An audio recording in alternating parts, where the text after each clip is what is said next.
قرآن کریم کی اس آیہ مبارکہ کو سرنامہ سخن کی حیثیت سے تلاوت کرنے کا شرف حاصل ہوا۔ خلا کے کائنات نے ہمیں اتباع مصطفیٰ صلی اللہ علیہ وآلہ وسلم کا حکم ارشاد فرمایا ہے،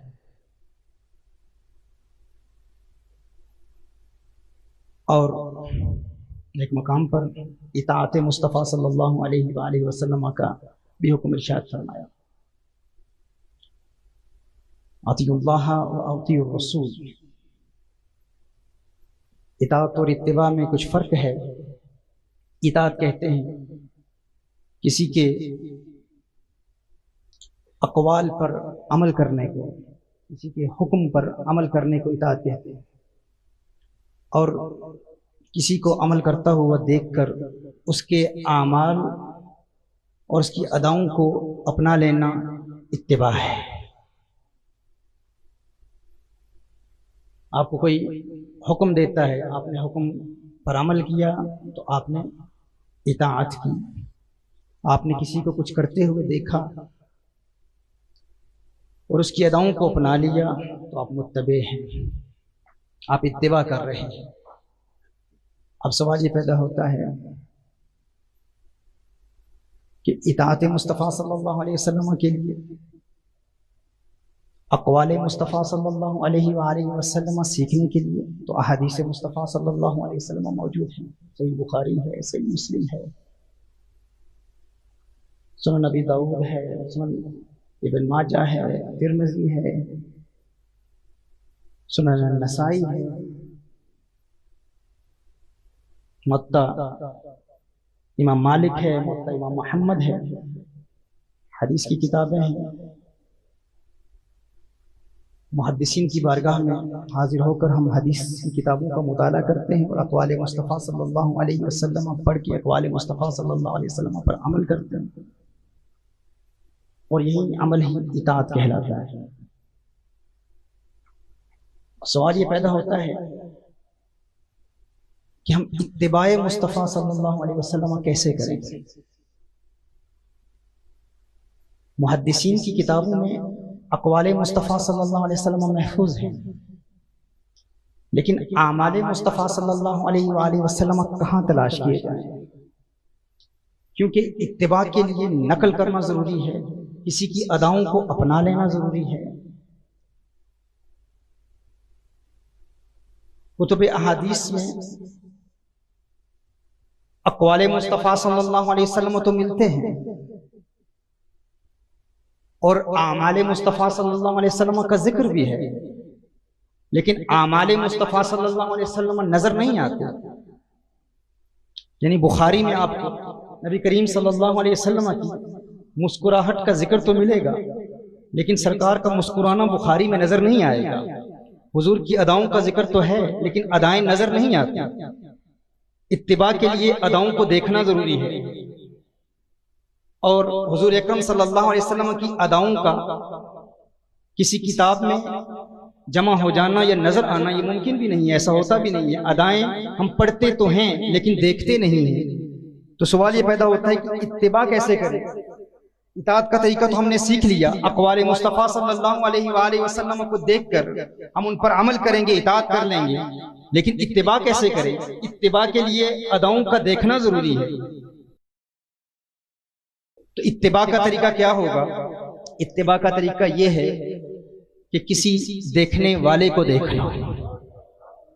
اگر حضور کی اداؤں کو دیکھنا چاہتے ہو، اگر چاہتے ہو کہ حضور نظر آ جائیں، تو کسی اہل نظر کی بارگاہ میں حاضر ہو جاؤ، کسی دیکھنے والے کو دیکھ لو اور اس کی اداؤں کو اپنا لو تو تم اتباع کامل کر لو۔ اتباع کا یہ طریقہ ہے۔ محدثین کی کتابوں میں اقوال مصطفیٰ صلی اللہ علیہ وسلم محفوظ ہیں، اور اولیاء کی اداؤں میں اعمال مصطفیٰ صلی اللہ علیہ وسلم محفوظ ہیں۔ اور اولیاء دو طریقوں سے آقا کی ادائیں دکھاتے ہیں۔ ایک طریقہ یہ ہے کہ وہ اپنے شیخ کی اداؤں کو دیکھتے ہیں، وہ اپنے شیخ کی اداؤں کو دیکھتا ہے، وہ اپنے شیخ کی اداؤں کو دیکھتا ہے، اور یوں یہ سلسلہ